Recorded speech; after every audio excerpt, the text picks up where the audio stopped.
Okay, so moving on, let's go now to the quantitative models that we will use under the environment of uncertainty. So under uncertainty, we do not know the um, probabilities of occurrences. Rather, what we know is that um, what we believe, know what we feel. So we have these models for optimism and pessimism. Okay, so for the first model, we have the Maximax model. So Maximax model, this is for actually for the optimistic, super optimistic people that who always believe that best things would always happen. So yung pag-decide natin dito is we look at the best, no? The best payoff per alternative. So let's discuss. So sa large studio, it is 100 versus net loss of 50. So of course, being an optimist, the maximum is 100. So yun ilalagay natin dito, maximum 100. Small studio, 60 versus negative 15. So we will choose the maximum, 60. So no studio, 0. So sa Maximax model, we will choose the best of the best. Right? So this here in the last column, the maximum payoffs, these are already the best of each alternative. We will choose the best among the best. So Maximin here is for the large studio. So our decision is to build a large studio. So always remember, because we have other models later that sounds like, so here, just a personal learning guide, no? The first, the max here pertains to the final choice, your final choice. And the last here is either max or min, refers to your initial screening per alternative. Okay, so look here, Maximax, so the max of each alternative. So the max of per row, so the max. Okay, so and what we decide is the Maximax, so the maximum of all this maximum. So now let's go to the second, somewhat sounds like model. The second model is the Maximin model. So again I've discussed last time, it's a personal key takeaway lang sa inyo. You can use it because that's the simple way for me to remember things like this, no? So max, the first max or mean or whatsoever, the first three words there, the first three letters there refers to your final choice. The last three letters are actually your initial screening. Okay? So it's a very, very important, but it's a very short memory guide, but it's a very important one. Okay? So, Maximin. You will choose, ito naman Maximin model para sa mga pessimist na mga tao, yung always mag-prepare for the worst. So, what if the worst will happen? So, Maximin, as what I've said, memory guide, mean first, the last three letters mean refers to the initial screening. So, the minimum here per alternative, the minimum payoff per alternative. So here, 100 versus negative 50, of course, the mean is negative 50. Second, 60 minus versus negative 15, negative 15. 0 and 0, 0. So here, our maximin here is the maximum of all the minimum. So it is the best of the worst. So here, our best of the worst here is 0. No studio. Okay, so now we have the third quantitative model under environment of uncertainty. So we call it Criterion of Realism model. So these are for decision makers who are realistic, no? So they are neither super optimist or super pessimist. So realistic. So here in this model, we need a coefficient of realism or the alpha. So this is between value between 0 to 1. So this refers to the person's pessimism or optimism. So the more that the value, this alpha, is nearer to 1, that means he or she is more optimistic. Okay? The nearer it is to 0, the higher the degree of its pessimism. Okay? So, ibig sabihin, kung super optimist ka, coefficient of 1, that is super optimist. So, that is actually the maximax, no? Pag coefficient mo naman for alpha is 0, so that means you are a pessimistic. So, you are more likely leaning to the maximin model. So, in this model, we will have the formula. Criterion of realism is equal to the alpha, which is given in the problem, multiply by the maximum payoff of an alternative, the maximum payoff of the alternative, plus 1 minus alpha, the minimum payoff on an alternative.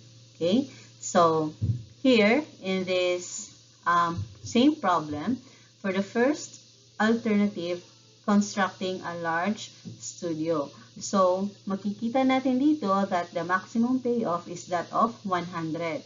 So, we will have alpha, let's assume for this problem, it is 0.8. So, 0.8 times 100 plus yung 1 minus alpha, 1 minus 0.8, that is 0.2. So, 0.2 multiplied by negative 50. So, we will get 70. Okay? Okay, so we will repeat the same procedure for the remaining two alternatives. So, for the second alternative, constructing a small studio, we will have the maximum here payoff is 60, right? So, 60 times 0.8 plus 0.2 times negative 15. So, that's 45. And we go to the third alternative, nothing at all, nada, nada, nada. So, 0, 0, that is 0. So, here, our decision rule is to choose the highest criterion of realism. Okay, and that is building a large studio because it gave us the highest of 70. Okay, so again, that is our third criterion for realism. Okay, so for the fourth, we have the equally likely, or we sometimes call this Laplace. So this is the average. Okay, so we just average, so bali 50, 50, no? So that is, we have 100 plus negative 50 divided by 2. Okay, so we just get the average of each alternative. Okay, so we also have 60 plus negative 15 divided by 2. We have 22.5 and do nothing, 0. Okay, so our decision rule here is to always choose the alternative with the highest average. And for this problem, it is still building a large studio. It gave us the highest average of 25. Okay? So, pwede mo rin ma-solve ito by 100 times 50, 100 times 0.50 plus negative 50 times 0.50, you will still get 25. So on and so forth. Okay, so you can multiply times 0.50 or just add and divide. Okay, so we have here the last, we have the Minimax model. So as I've learned, as I've taught a while ago, so mean that is your final decision, mean. And the max is your initial screening. For the Minimax, it is actually referring to the maximum regret. Always remember that. So we will look here at the table of regret rather than the table of expected payoffs. So yung sa table of regret, nakuha na natin ito kanina, no? Yung kukunin mo yung regret for each alternative had we chosen the best alternative for each outcome, no? So yan, nakuha natin ito last time, 0, 40, and 100, 50, 15, and 0. So, kukunin lang natin, sabi dito, initial screening is max.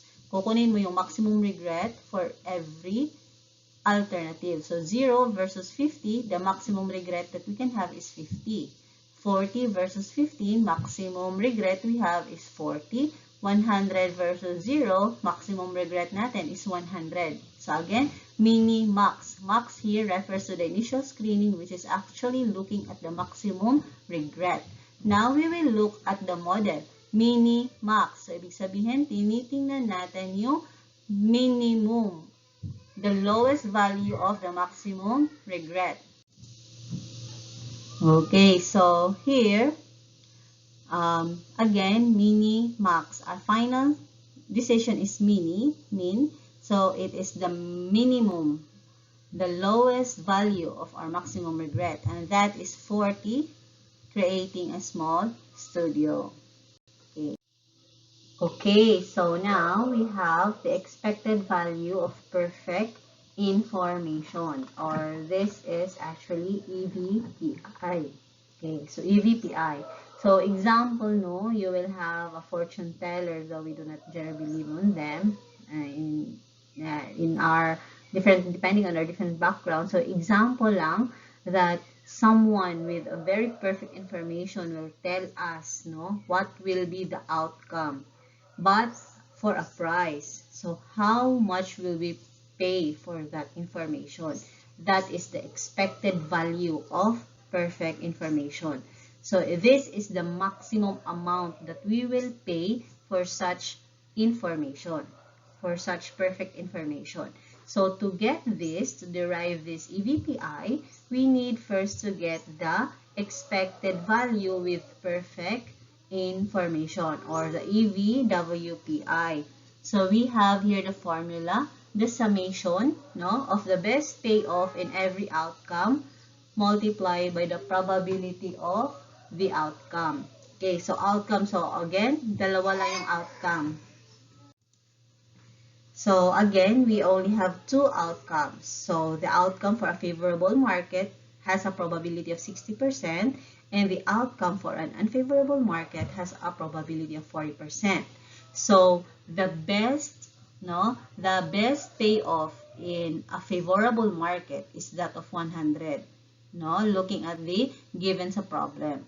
So just multiply it with a probability of 60%, and the best payoff if there will be an unfavorable market is 0. So just multiply it with the probability of having unfavorable market, which is 40%, we get 60. So therefore, the expected value of our perfect information is the expected value with perfect information, the 60 minus the highest EMV. So recalling, we have the highest EMV last time. We have computed it at 40, right? So that is the 40. So as you can see here, for every outcome, favorable outcome, the highest or the best is 100. Remind lang din. And then, pag unfavorable naman is 0. So again, kikita natin dito that the highest EMV is 40. Okay, so with that information, we can now compute the expected value of perfect information, the EVPI, which is 20. So that is the maximum price that we will pay for a perfect information. So if someone comes and offer you, I have a perfect information for your decision dilemma, and that you need to pay 30. So will you accept, will you pay for that information or not? Okay, so what will be your decision for that? So someone comes and you need to pay 30. Okay, so of course you will not pay for the 30 because it is beyond, the cost will already exceed the benefits that you will get. But if someone will offer you just in case, someone will tell you that, oh, I have a perfect information, I know what will happen exactly because I am a person from the future, I am the time traveler, and I will, that will only cost you 5. So of course you will pay that because your benefits will, the cost for that is, information is actually lower than the actual benefit na makukuha mo. Okay? So, that's it. So, always remember that in real life, usually there's no perfect information. So, not unless it's a scientific fiction movie, no? So, as I've mentioned a while ago, So, but may mga tinatawag tayong mga almost perfect. Like yung mga mag-spend tayo ng cost per survey, research, exploration. So, it's the same way. Parang ganito lang din. So, pwede mo itong ma-apply. For example, my survey or my feasibility study or my exploration studies, dapat hindi siya lalampas dyan. So, that should be the maximum amount that you will pay for that additional information. Okay?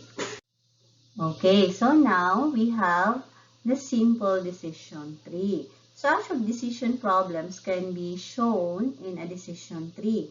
So itong mga decision tree, yung simple decision tree, can have box and circle. So yung box is yung decision node talaga. Ano talaga? Ito na yung final decision mo, okay? And then, from it, the alternatives branch out. So ito yung mga tatlo dyan. So this is actually yung square dyan, yung box. That is your decision node. Then, tatlong branch. So, tatlo yung branch niya. So, pwede siya mag-create large studio, small studio, or no studio at all and remain an actor. So, yung end na ng branch niyan are represented with circle nodes. So, yung circle nodes naman dyan, yan yung mga outcome nodes, okay? So, the outcome will then branch out to its the probabilities and the payoffs. Okay, so yung payoff, pag probability, pag favorable market, which has a probability of 60%, 100 million, so i-plug in mo lang dyan lahat, no? Okay, so again, so each circle node will have two outcomes, of course, kung favorable or unfavorable. So makikita mo palagi 60-40, 60-40, 60-40. And ipa-plug in mo lang kung magkano yung given sa problem ng mga payoff nila. 100 million profit, 50 million loss. Okay, so yan. And then, i-compute natin yung expected monetary value of the EMV, which we are doing ever since, no?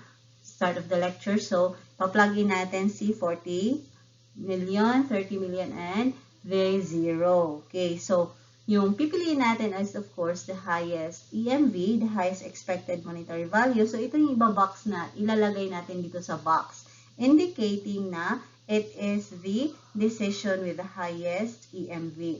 So, in this problem, the large studio with an expected monetary value of 40 million is the best alternative, and yan siya, ilalagay siya dyan, no? And all the other alternative branches are then placed with double vertical lines, showing na hindi siya yung alternative na pinili natin. So, as you can see, may double vertical line dyan kay small studio, // kay no studio. So, ibig sabihin, we are choosing the large studio. Okay? So, that is all for today. That is our decision theory discussion.